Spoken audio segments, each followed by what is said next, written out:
Hi everybody, welcome to this week's edition of the BoomShakalaka Motivation Moments.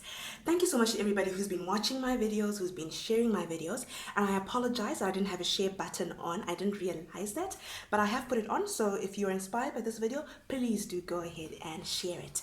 So as you can see, my videos are quite amateurish. It's just me doing it, but I'm doing this because I want to be true to the encouragement that I give people when I say to people, just start wherever you are. One day I am gonna have a cameraman, I'm gonna have somebody editing my videos, I'm gonna have the music and spazam and going on. In fact, watch out for the next video. I'm learning some new tips and tricks, and I might actually be doing something there for you guys. So thank you very much. Into this video. So last week I spoke to you about how sometimes we're pulled down and we feel demotivated when people don't like our Facebook posts. Today I still want to focus on people and how they respond to us. So I want to talk about how people receive you when you're actually shining. So sometimes it's difficult for people to receive you when you are shining. You see, people are used to you as they knew you before. They're used to you as their subordinate from a place that you used to work. They're used to you as the girl or boy who belonged to the family that was poor from down the street.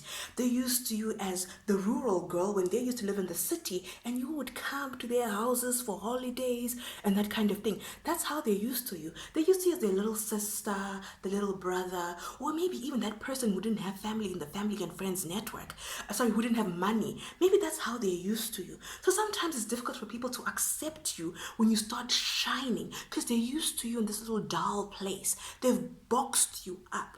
But I also want you to understand that when people box you up, when you're watching this video, it's not for you to say, yes, they've boxed me up. I knew it, these cruel people. No, it's not like that. Sometimes people don't do it intentionally. It just takes them time for them to transition to who you are now. So what do you do with that? Do you not transition? Do you slow down your transition? No, not at all. You don't do that. You keep shining. How they accept you is their job. It's not yours. You need to be true to who you are. And I keep on always saying this to you guys. Be true to who you are. If you are meant to shine, shine. Don't not shine because other people will feel offended or blinded by your light. Let them buy shades. You know what I'm saying? There's one thing that I always say. If I die today, I want to know that I lived my best life. In fact, I want to know that I tried my best to live the life that God wanted me to live, which is why I start. Because maybe my purpose is not in a studio. Maybe my purpose is here right now. Maybe I was sent by God to just do this little short video by myself and send it to somebody to encourage that person. Maybe that's what I was born for. And it's the same the way that we look at how we shine in our lives. You know, sometimes you're with a group of people and you're not living your true self. You're minimizing yourself because you don't want to offend them. And so let's just try and act this out, hey? Imagine this. You die. And I'm sorry, I don't mean to offend any religious people here, but just take it for what it is. I'm just trying to put a point across. So imagine you die, and then you get to heaven, and you're like, seswikile, yeah, we are here. Huh? You get to heaven, you do that. In the meantime, God looks at you as you enter heaven, and he's like, seswikile, ne? Then he asks you a rhetoric question, because you know God knows the answers to everything, right?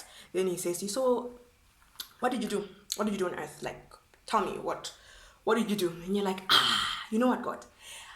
I was shining, yeah? I was shining, but my light was too bright. It was too bright for Venezia. So Venezia wasn't sharing her crayons with me. So I decided just to dim it a little bit. And I did very well. Because even now, God, as I come to heaven, Venezia is my friend. She's the one singing at my funeral.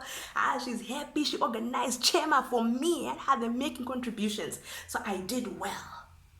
This is God's face. You did well. And your children? Are your children going to have school fees? Are they going to go to varsity? Are they going to need when they're in varsity?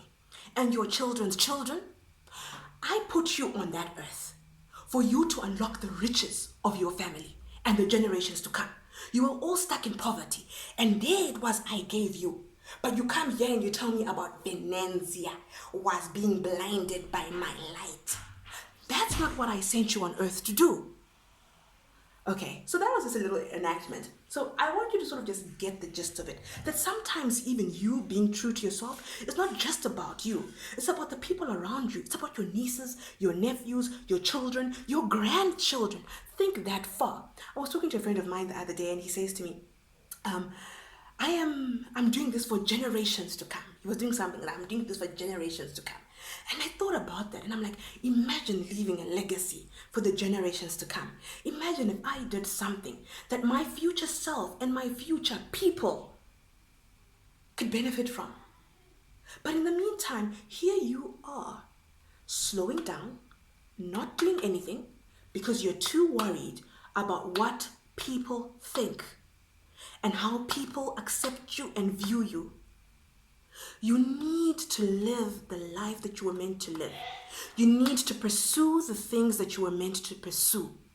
Don't look around. Run your race.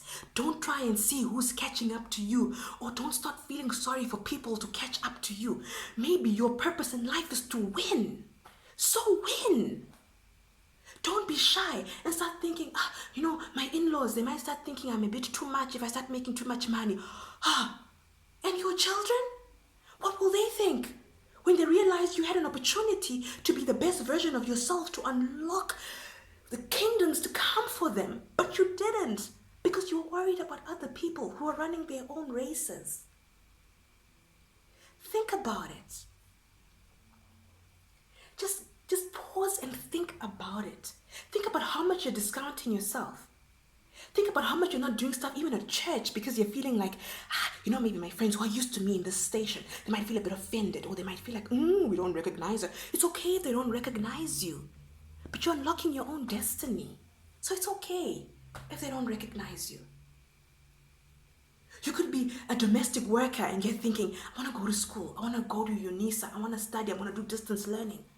But you're thinking my friends will start thinking, I'm too much, that I think I'm above them. You are above them. You are. Because you've got that in your heart, it means you have a different vision, which is higher than what they are. So do it. Stop slowing yourself down because of people. I hope you feel motivated and I hope you feel inspired and I hope you have stopped to think about how many times you're doing yourself and your future generations a disservice. And that you start waking up and you start shining each and every day and stop giving discounts of who you are. Go out there full price, yeah? Full price. That's my BoomShakalaka motivation and my BoomShakalaka moment. I have another video coming up, so it might come this week or it might come next week. I'm going to start doing little new things and probably editing these videos a bit better. But if I've got something burning in my heart and I think it's going to benefit you, I'm going to tell you. Cheers.